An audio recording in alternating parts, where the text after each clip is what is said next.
crianças e o melhor presente para os pequenos é, sem dúvida, a saúde, né? Os papais sabem muito bem disso. Para que eles cresçam cada vez mais fortes, os cuidados começam com uma alimentação adequada já nos primeiros meses de vida, para que a criança crie hábitos saudáveis para o resto da vida, né?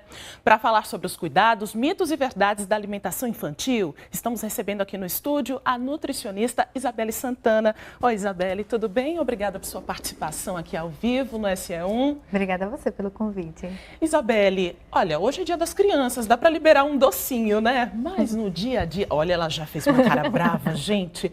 Mas assim, no dia a dia é tão difícil controlar, né? Porque às vezes, se os pais são um pouquinho mais rigorosos em casa, aí a criança está na escola, tem acesso, às vezes está na casa de um parente, tem acesso, na casa de um coleguinha.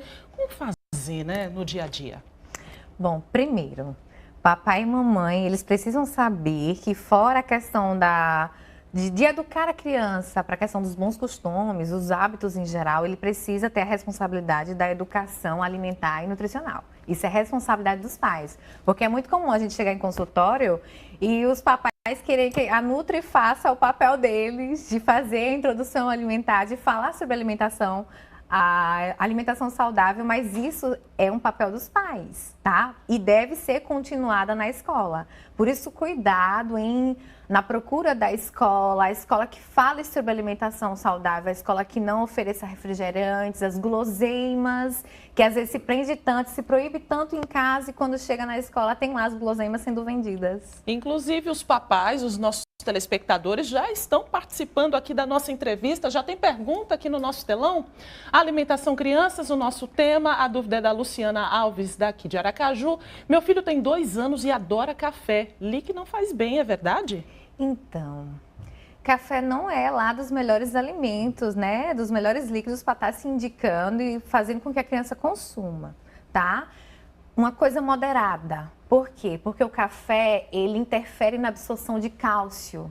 E a criança precisa de cálcio para o crescimento dela, para a formação dos ossinhos dela, tá? Então, café em alta dosagem, né? Aquela mamãe que tem a tomar café de manhã, café à noite, café à tarde, e a criança tá ali, ela acaba dando um pouquinho ali, um pouquinho ali. Quando vai ver no final do dia, tomou café para uma geração inteira. Agora, o que fazer para substituir?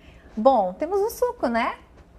A criança pode estar sendo ofertada aquele suquinho Sucos de de frutas naturais, a própria fruta. Nada substitui a fruta, né? Às vezes a mamãe tem hábito de ficar dando suco. Lembrar que o suco, ele tem a frutose, né? O açúcar da própria fruta, e a mamãe ainda acaba botando mais açúcar. Então é açúcar com açúcar. E a fruta, você só tem a frutose fora as fibras, né? Criança deve estar consumindo frutas. A criança, inclusive, ela está em formação também do paladar, não é isso?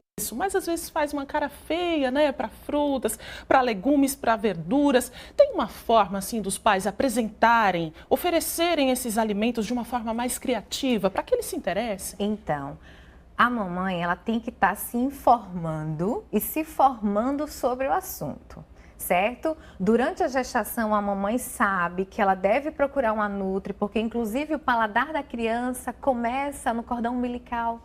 O que a mãe consome, o bebê vai estar consumindo também, certo? E durante o aleitamento também, a mãe deve ter muito cuidado e muita consciência sobre o que ela consome, porque a criança também vai estar consumindo. E bem assim é quando ela começa a introdução de novos alimentos. Ela deve procurar instruções de como ofertar. Criança precisa de um alimento colorido.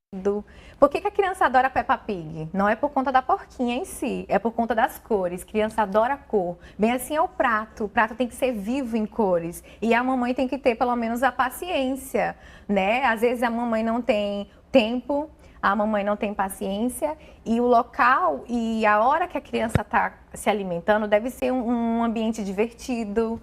Ela deve sentir prazer, ela tem que sentar naquelas cadeirinhas e tem que estar futucando mesmo as comidinhas, bagunçando tudo, sujando tudo, se melando toda, porque é assim que ela vai conhecer as texturas dos alimentos. E qual é o problema? A mamãe não tem paciência e a mamãe não tem tempo para estar fazendo isso. São as primeiras vivências da criança com a alimentação, Isso, né? Agora, como reverter o processo?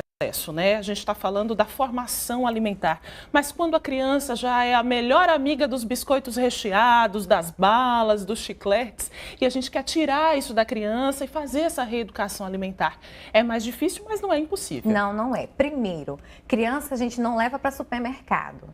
Porque criança, quando ela fica diante daquelas prateleiras cheias de desenho animado, ela está diante de pessoas que foram especialistas em marketing para criança. Então, ela sempre vai ser vencida, ela sempre vai pegar o biscoitinho e ela vai querer levar. Então, primeiro, não se leva a criança ao supermercado, certo? Segundo, a mamãe pode começar a fazer o desmame. Né, começar a introduzir novas frutas e ela ir tirando e não, à medida que vai fazendo o mercadinho do mês, está retirando mesmo e ofertando coisas que venham da feira para a criança. Já que nós estamos falando sobre crianças, olha, as dicas são muito importantes. Muito obrigada, viu, Isabelle, pelas orientações.